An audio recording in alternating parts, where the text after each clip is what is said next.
in touch with your inner Steve Norton and release the Steve, and I'm so excited to see what that looks like. Ladies and gentlemen, let's start right now with a man who is so fired up to release his Steve, he can barely contain himself.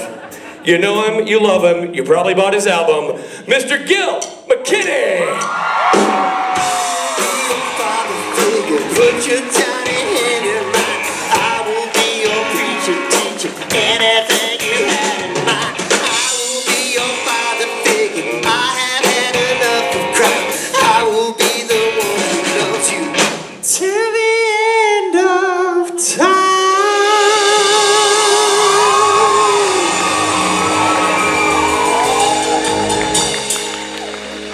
I'm gonna tell you something right now. Gil McKinney was backstage, he was wearing long pants.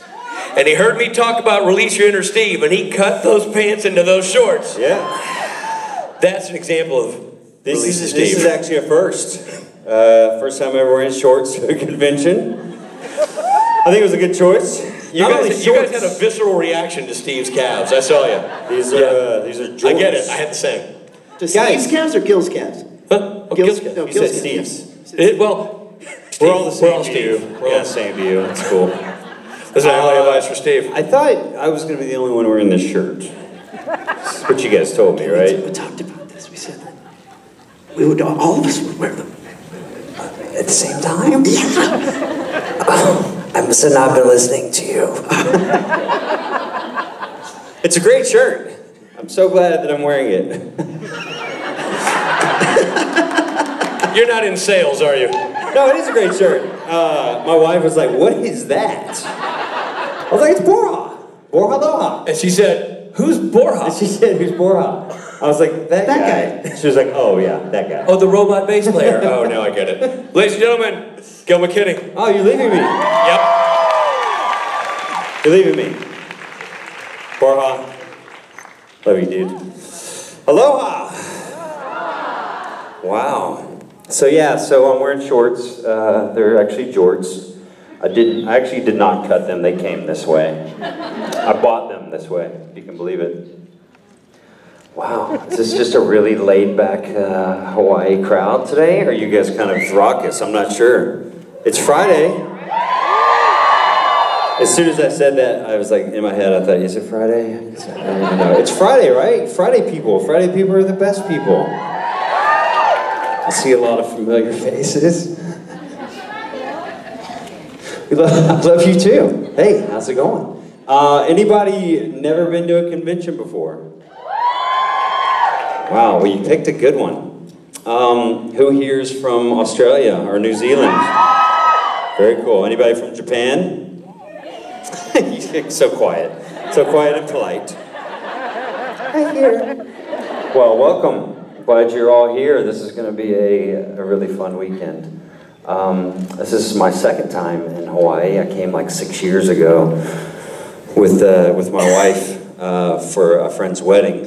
And but this is my first time in Honolulu. This is a really cool city. I'm excited to be here. Excited to do some music here.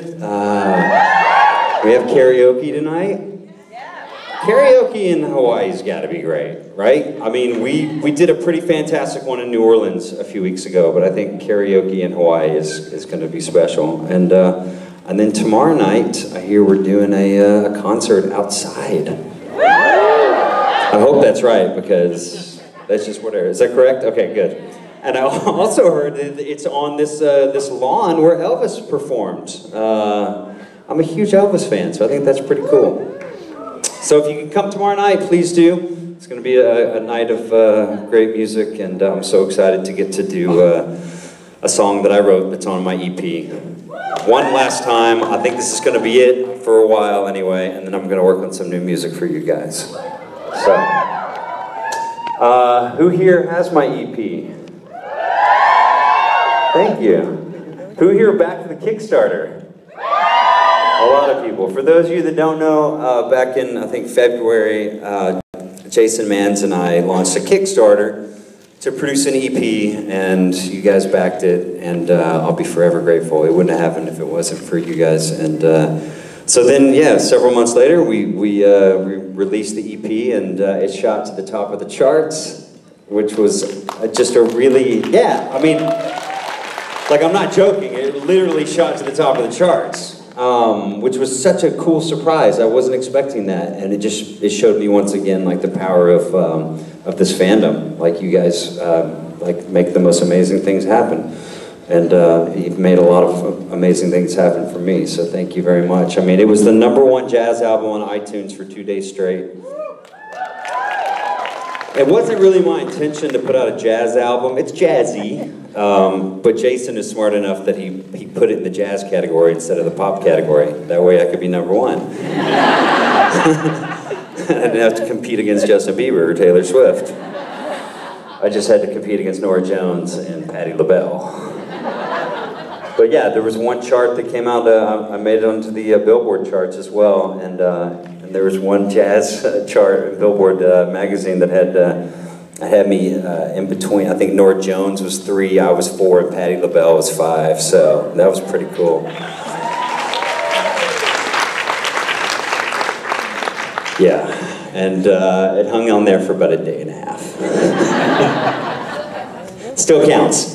Still counts. And you know what else counts? It made it into the top 100 albums of all time for like a few hours one afternoon. It was in between Queen Greatest Hits and Guns N' Roses Greatest Hits. So that was pretty cool. I did a screenshot of that one. I'm probably gonna hang it on the wall in my bathroom. But yeah, pretty cool stuff. And it wouldn't happen if it wasn't for you guys. So if you don't have the EP, I brought some with me, and I'll have them later on this weekend at some point. I'll let you guys know, and I'd love to sign one for you. So anyway, do we have any questions? We got one beautiful person over here. This is great. I have a lot of questions. You got a lot of questions? Well, apparently you're the only one here. So hi, what's your name? My name is Celeste. Celeste. It's nice to meet you. Nice to meet you. We all know you're a very talented actor and singer. I was Thank wondering you. what, from your perspective, is your most useless talent? Useless talent? Wow. Most useless talent. Man, that's tough.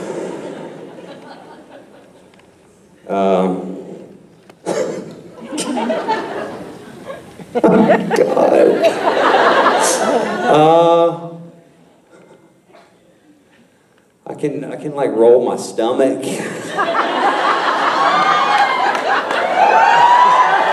Turn your cameras off.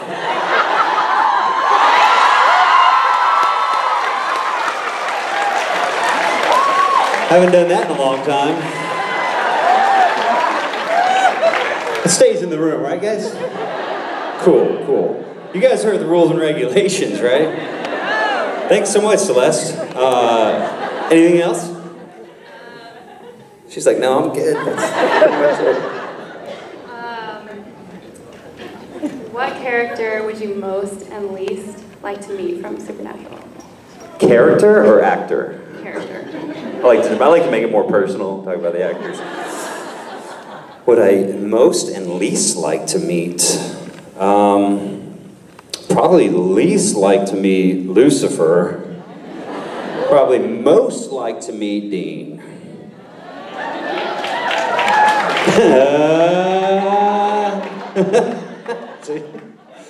Yeah, no, Dean's cool. I like that character. I think it'd be cool. I mean, I did get to meet Dean, really. So, you know, I did. I got to meet Dean and Sam, and I got to hang out with them. And even though we didn't really get along that well, I still think there's hope. I'm hoping at some point we can get along and have another adventure together. But yeah, Jared and Jensen were so fun to get to work with, and those are 2 great characters. But yeah, Dean's cool. I like his car. I was unaware that apparently breaking the window is not a good thing to do. There's a lot that I learned about the show after working on it. Or like as I was working on it. I had no idea about you guys until toward the end of shooting my first episode. And then Jared and Jensen pulled me aside and filled me in. But I still didn't believe it. I didn't really understand. But Jensen was like, hey, if they call, they ask you to go do a convention, you go, all right? I was like, they're not gonna ask me to do a convention, man. I haven't even shot my first. He's like, doesn't matter, man. Doesn't matter. You're Winchester.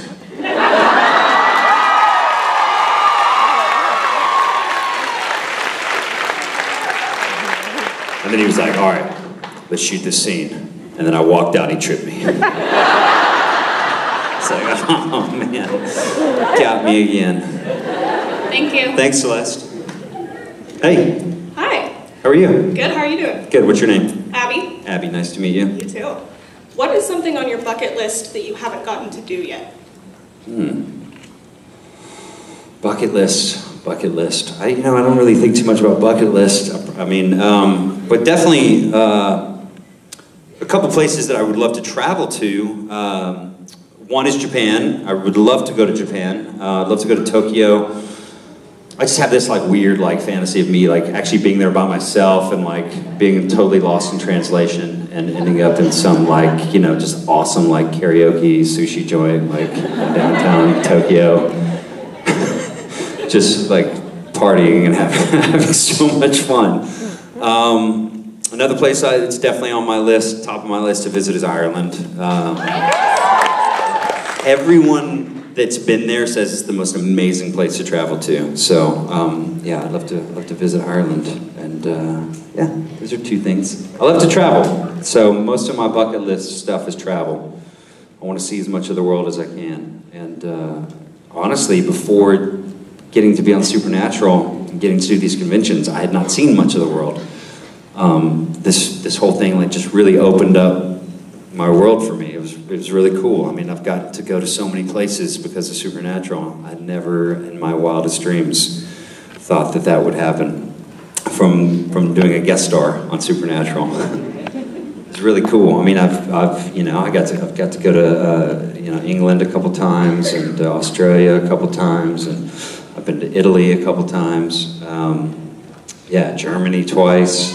I mean, yeah. I went to Spain for a Once Upon a Time convention this year. That was cool. I mean, I've gotten to see a lot of the world that I as an actor sometimes I think I'm over this at this point in my career, but as a young actor when you're in Hollywood, you're kind of, I mean, not everybody's like this, but I was kind of afraid to leave because you're always afraid you're going to leave and that's when you're going to miss your opportunity. You know, there's kind of, a lot of actors I think fall into that where they're scared to like travel or leave town because that might be the week that audition comes that could change their lives, you know, but you kind of just got to go and see the world. So this has been really cool. And here we are in Hawaii. So what a special place to be. Thank you, Abby. Thank you.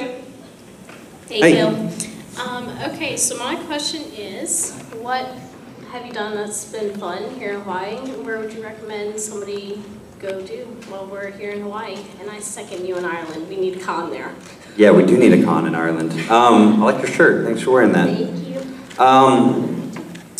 Wow. You know, I haven't spent enough time here this trip. I mean, we literally got here yesterday afternoon, and I've got my wife and my 14-month-old daughter with me. And yeah, so they're gonna be here at some point this weekend. I'll bring them over.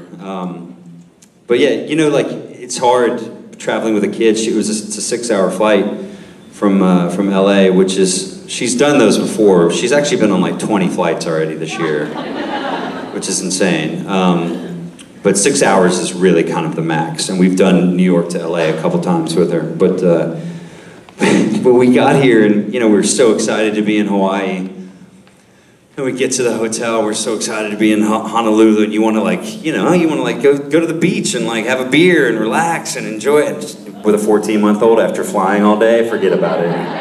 It was just ridiculous. We're trying to have like shrimp cocktail and a beer, and she's just like grabbing fistful of shrimp and just dunking them in the cocktail sauce, and just rubbing it all over herself. And yeah, I'm like, my wife's getting upset, and I'm like, babe, we're in Hawaii. This is how they do it here, okay? Just it'll be fine. So anyway, we didn't. I ended up relieving my wife, and I took Vivi to the room last night and bathed the cocktail sauce off of her and put her to bed, and then I went to sleep. So I didn't do much yet this trip, but I don't know if I have any recommendations. I mean, there's so much to see and do here. just going to the beach, smelling the flowers. I love the smell of plumeria that's in the air. When I was here 5, 6 years ago, I just remember being like so sad to leave, and I'd never really felt that way leaving a place before. So, yeah, I don't know. Get out of here when you have time and go explore. Maybe. I'm going horseback riding Monday, so that's amazing. On the beach. Where are you doing that? It's a polo horseback riding. I don't know. I have to. That's all right. Let me know. I mean, if there's room for one more, I'll just hop on the back. Monday sunset ride. So yeah, you're Cool. That sounds fun. All right. Thank you. Thank you. Hey. Hi. I just wanted to ask, when you first did the album with everyone else from the cast, did you think it would lead to your own album? Did you have any sort of aspirations of that happening? When I did the first Jason's Friends album? Yeah. Yeah, you know, Jason and I had talked about it. I don't know that doing the Friends album was like, I mean, I guess in a way it was a catalyst to me doing my own album, but it's something that I, you know, thought about and for a long time, but just never. I needed like that extra push, you know, and I needed that extra push and that extra confidence to do it, you know. And Jason helped me with that. I don't know. I mean, you guys are always so generous with everything that goes along with these conventions that I didn't know that initially that I really wanted to do a Kickstarter, you know, and ask for more from you because you guys give so much and. But then I would go to conventions and so many of you would say, just do it, we'll back it, just do it, we want you to make some music. So I finally, you know, went to Jason and said, let's do it, let's go ahead and launch this thing. And it was funded within like 12 hours. And then you guys went above and beyond, so we were able to spend more time and hire more musicians, and I'm really, really proud of it. I think it turned out really great. And but yeah, I think for Jason, you know, when I did Jason's First Friends album, he and I were still kind of getting to know each other, and that was our first time working together in the studio together. So I think maybe that was, you know, it was a good, you know, experience of how it would be to go into the studio together and do more. So, and I hadn't, you know, before being on the Friends album, I had not spent a lot of time singing in the studio. Honestly, I performed live a lot, but being in the studio and recording is a very different thing. So it was a learning experience for me, but it was a lot of fun. It was really cool. You know, like there's some songs on the EP that are like one take from start to finish, and then there's some songs that are like, you know, very edited or like little pieces from different takes, if that makes sense. Like getting to watch the guy, you know, mix it and edit it was really cool. And I mean, there were times he would pick like one word or one phrase from one take and put it into another take, and just to make it like perfect, you know. So that was fun. That was fun to get to be a part of that. I have to let you know, so I usually just play my iPod when I'm at work, and I work in a hospital, and when people I work with like the music that I'm playing, they want to know what it is and where they can get it. So about a half a dozen people have either your album or the Friends album, but have no clue about the show. That's cool. That's cool. Well, thank you. Thanks for telling me that. That's really cool.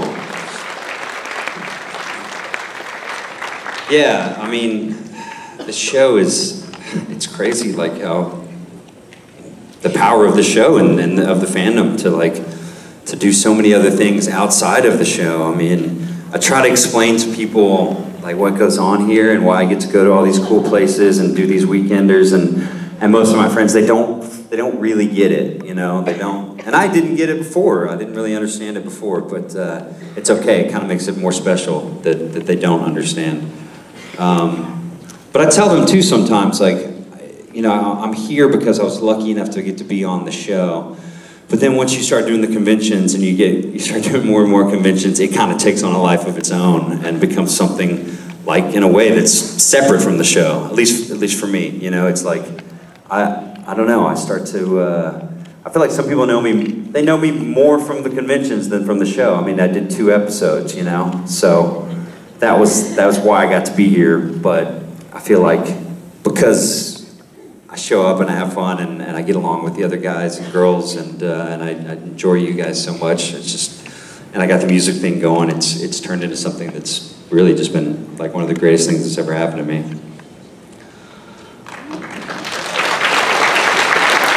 Which side was I on? Am I coming to you? I think so. Hey. Hi. I was wondering, since you have a little two-year-old girl, if there are any stories you could share. Any stories? Yeah. Well, she's not quite 2 yet. I'm not trying to fast forward to that too quickly. She's like 14 and a half months. I don't know, she's just so cute. I mean, she's so adorable. Sometimes in the morning, I just don't want to get up, or I'm tired or whatever. But then like to get up and like see her face is just like the greatest thing ever, you know, and like to see her like, you know, look up in her crib and smile at you and laugh at, you know, 4:45 in the morning this morning. I was like, please, no. It's way too early. And she's like, it's 6:45 on my system, Dad. Time to get up. Yeah, she's just, I don't know, she's just the cutest little thing, and we're just so in love with her. Her name is Vivian James, after my dad. And yeah, I'll try to bring her around at some point this weekend. At some point, I don't know. I don't know if I'll bring her on stage, but I would like for her to see this sometimes, just to see the expression on her face. She would probably just smile. Every day is like a new experience with her, though, you know. And thank God I have an amazing wife to share it with.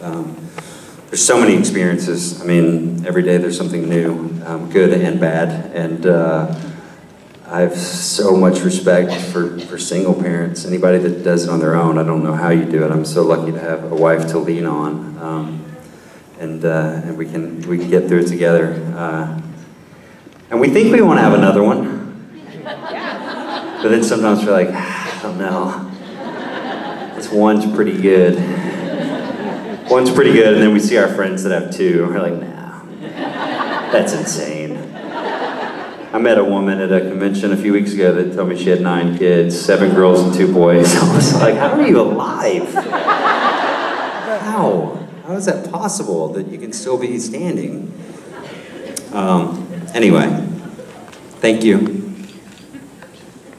Hey. Hey, I was wondering, what was it like from your first time in the studio recording to your last one when you were recording your EP?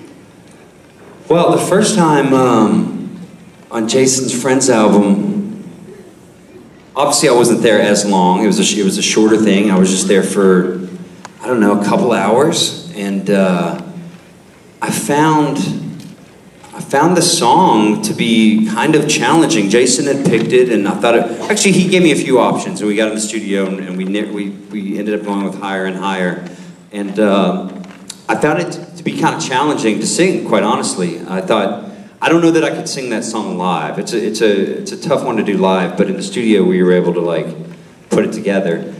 And I was in my car the other day. I have an old convertible. It's the only CD player I have anymore. They're kind of becoming obsolete, but I've got an old convertible with a CD player in it, and it's funny. I've got like Jason's albums and all the Swain albums, and like now my album, like, and I popped in the Friends album, and I'm really, I think it's actually really good. When I first heard it, I was like not that crazy about it. I'm talking about my song on Jason's Friends album, but now when I go back and listen to it now, I'm like, yeah, it's pretty good. It's weird how that happens. And then as far as recording the EP, I mean, it was a good, a solid like probably 5 long days in the studio. I'd never sung so much, like that. It could be pretty taxing. You have to like, learn how to pace yourself. And we started, I think, with 10 songs, and we ended up with 7 on the EP, which Jason was like, that's perfect for an EP, There's 5 covers and 2 originals, one that I wrote and one that Jason co-wrote, and so 7 songs on the EP. But yeah, it was an experience. I mean, there was one song in particular that I hope to try to do again one day. I thought it was going to be like awesome, and it didn't come together for me in the studio. And then there's another song that's on the EP that I kind of was scared to sing. I didn't think that I could sing it, and it's a lot of people's favorite, and my wife's favorite song on the EP. It's the one that Jason wrote, which is a little weird. I'm like, babe, what do you think? What's your favorite song? She's like, definitely Jason's. It's like, cool. You know, I wrote one on there too, right? That's fine. It's fine. It's fine. Jason's is nice. Yeah. Anyway, 17 is the name of the song, and I was kind of I don't know. It's a challenging song to sing, but it came together really good, and I'm proud of it. But working in the studio is hard because it's like singing under a microscope, you know, and you know, you do a couple takes and you go listen to it, and sometimes as a singer, if any of you are singers, you'll probably know this. Like sometimes as a singer, like the way you hear things in your head isn't the way someone else necessarily hears it. So that's something I've had to work on, and I mean, there's times I'd be in there and I'd think that I really knocked one out, and then we'd go out and listen to it, and it's like, oh yeah, we need to make some adjustments. So yeah, it's a tedious process recording in the studio, but a lot of fun too. I like the challenge of it, and yeah, very happy with the way it turned out. And Jason's a great producer. Like, I mean, he was nice having somebody who's a friend and also a singer, and an extremely talented musician to help kind of like take me through the process. So that was cool. Thank you. Hey. Hi. I was wondering if you were ever to be brought back onto the show, would you want to come back as a specific creature or yourself? Oh, well, I would definitely want to come back as Henry. Absolutely. And I hope that it happens. I don't know. I mean, I don't want to give up hope. But it's been a few seasons now, so we'll see. I hear there's an alternative universe, so I mean, look, we all know anything's possible on this show. I hope it happens at some point. You know, a few years ago, some producers told me that it would happen eventually, but you just never know. Like literally, they could call next week and I'd be on a plane. You know what I mean? It's like these things, we're the last ones to really kind of know what's being discussed or what's going on. So I hope it can happen. I'll never forget reading the script to my first episode and then getting to the end and being like, oh man. So, you know, dying in your first episode is not a great way to start. Spoiler alert, if anyone hasn't gotten to my episode yet. If anyone has no clue who I am, I played Henry Winchester. Probably should start leading with that. Yeah, look, it's the most fun TV show I've ever worked on, hands down. I mean, just awesome, an awesome experience. The nicest cast and crew I've ever worked with on a TV show. The only other experience I would have to like compare it to, I was lucky enough to be in 2 seasons of ER. I played a doctor, Dr. Paul Grady, on the last 2 seasons of ER, and it was like, I felt like I was a part of something really special, you know, and like they did all these extra things outside of working on the show, like they would have Christmas parties, and just, I don't know, everybody would get together all the time, and it felt very much like being part of this family, and a lot of the crew, there were 15 seasons of ER, which Supernatural may do as well. A lot of that crew had been together since the pilot, you know, so it was fun to get to be a part of that. So the reason I bring that up is working on, even just doing 2 episodes of Supernatural, I kind of felt like I was a part of the family, you know. Yeah. And I probably didn't realize it at the time, but like that's Jared and Jensen. I mean, I think they set the tone, you know. It starts at the top, and then everybody else, you know, they set the tone, and the rest of the cast and the crew kind of, you know, goes with it. It's like such a fun working environment, and they really are like 2 of the luckiest guys I know as far as acting goes. I mean, to get to land that show and to be on this ride that they've been on, it's really, really special. I mean, not many actors get to experience it, so I'm just so grateful to get, you know, a piece of it. Thank you. Thank you. Hey. Hello. I know it's been a couple of years, but I was wondering what it was like on Party Monsters that you guys did. They kind of didn't go anywhere, but I mean, the stuff we saw was cool. Oh, you saw some of it? Yeah. Did you back the Kickstarter on that one? Yeah, it was fun to work on. So, for those of you that don't know what she's talking about, Party Monsters was I believe Chad Lindbergh did a Kickstarter with a friend of his named Tyler Requa, who's a writer and director, and so they did a Kickstarter, and a lot of you backed it, and it's called Party Monsters. And then Chad came to me and asked me if I would be in it, and he sent the script to me, and I was like, absolutely, it sounds like a lot of fun. So we shot this pilot about 1.5 years ago now, I think, and it's not totally dead, but I don't know where they're at in the process. It's really hard to sell. It's really hard to sell something, I mean, to be honest with you. The premise of Party Monsters is great. It's a great idea. We shot the pilot, I think, in like 3 days, and which is not much time to shoot, 45-minute pilot. But it's basically like, the way I describe it is, it's like Entourage meets Penny Dreadful. So, but it's more like Entourage. It's kind of like silly and crass and fun, but it's 4 guys who live present day in a castle in the Hollywood Hills. And the 4 guys are Dr. Jekyll, which Chad Lindbergh played, and also Mr. Hyde, and Dorian Gray, Frankenstein, and the Phantom of the Opera. So I played the Phantom, and it's fun. I mean, it's not serious at all, but like, the Phantom's just so moody and brooding all the time, and I had like 4 different masks that I would wear depending on the occasion or mood. But I'm just so in love with this girl named Christine, and I just want her to come over to the castle so I can play music with her. And but she's not into me, and she's like into my friend, and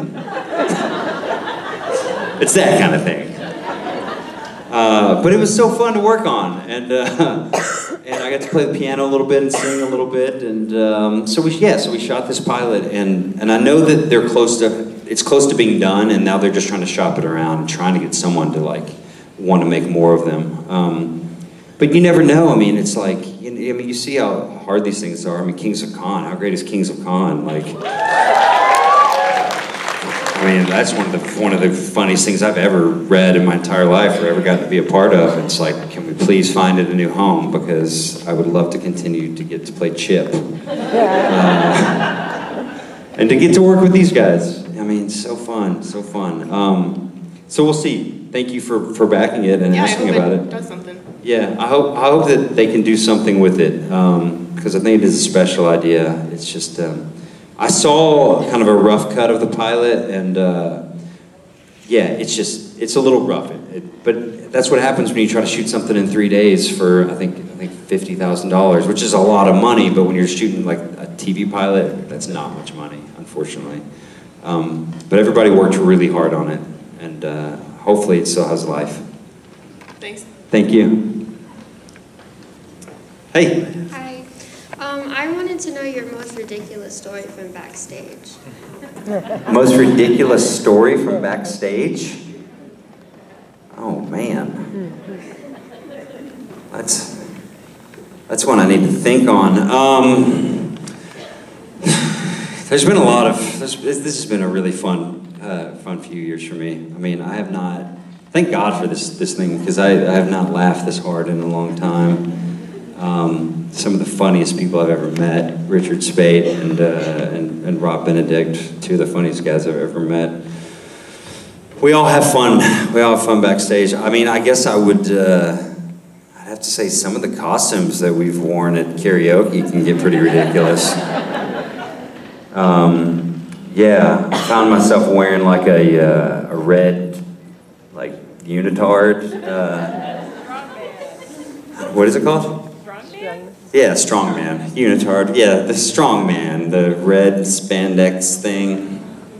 Found myself wearing that out on stage one night. It's like, this is a terrible decision. I don't know who talked me into this. Good thing nobody's recording. Good thing cameras aren't allowed.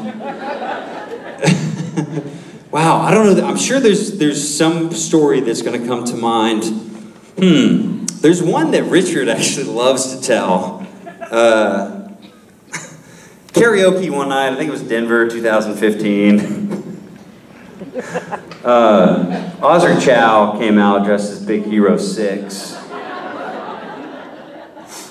And I'll let Richard tell it, but I got a little, I don't know, I danced a little aggressively with Ozric in his costume.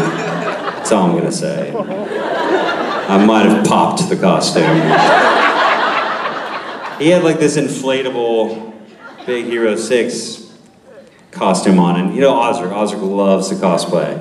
He was so excited for this one, and it lasted maybe 30 seconds. So yeah, I don't know, we'll see if Richard might want to tell that story. He likes to tell it.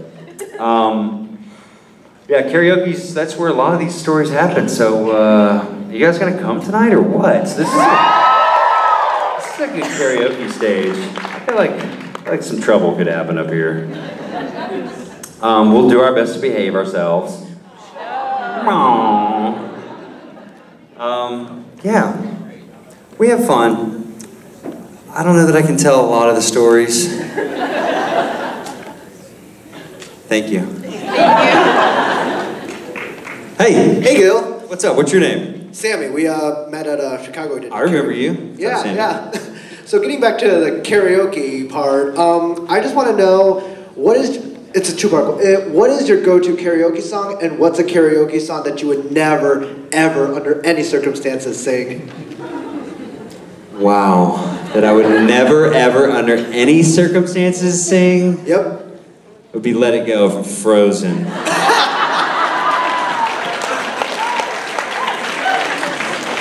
Never, under any circumstance.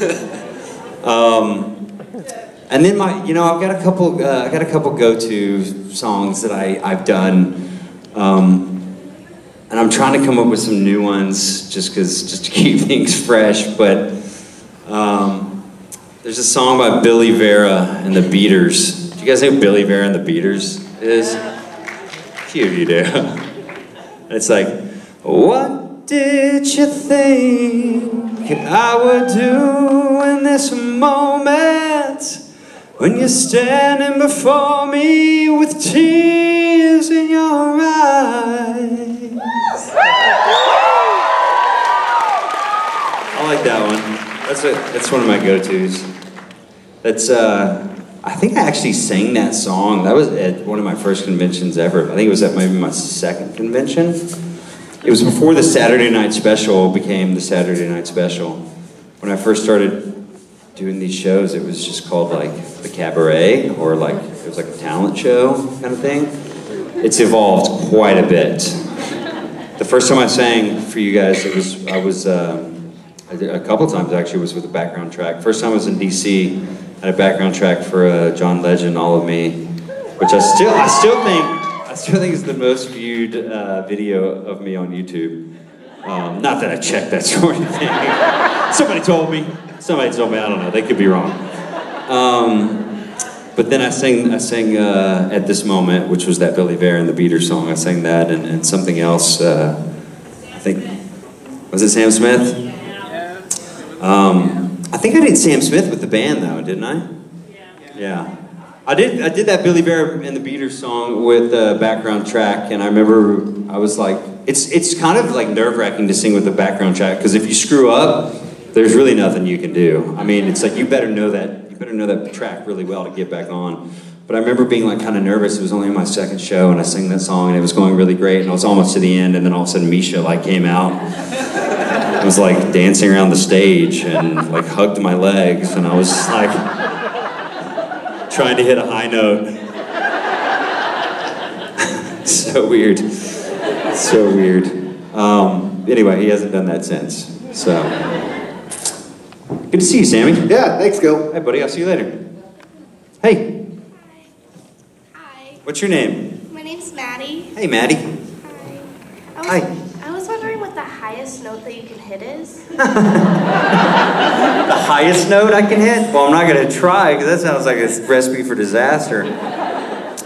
That's a good question, you know. Are you a singer? I sing, but I'm not very good at it.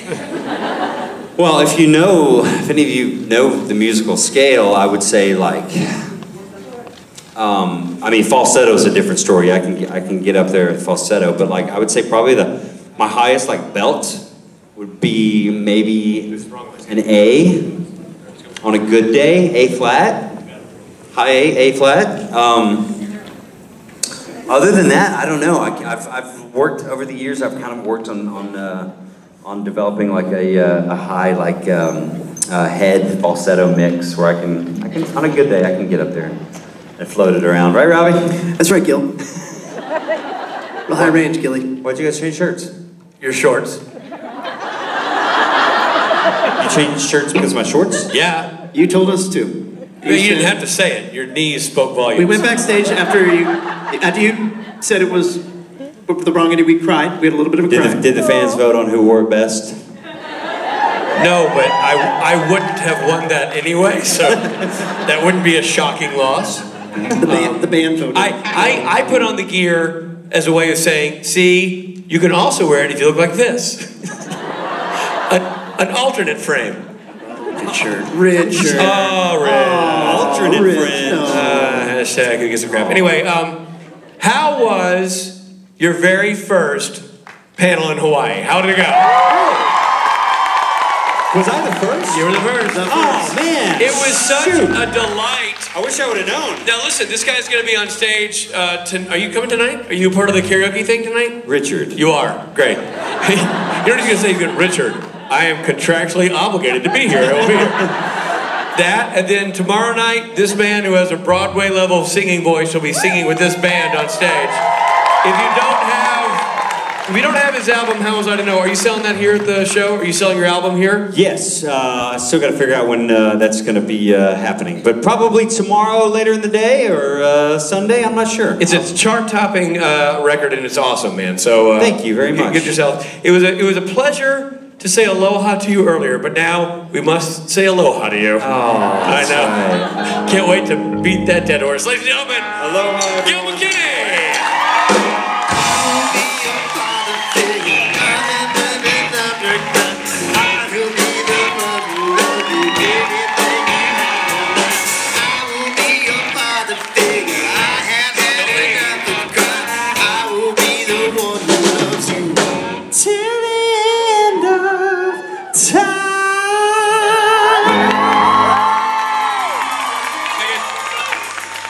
I gotta say, he had a great voice.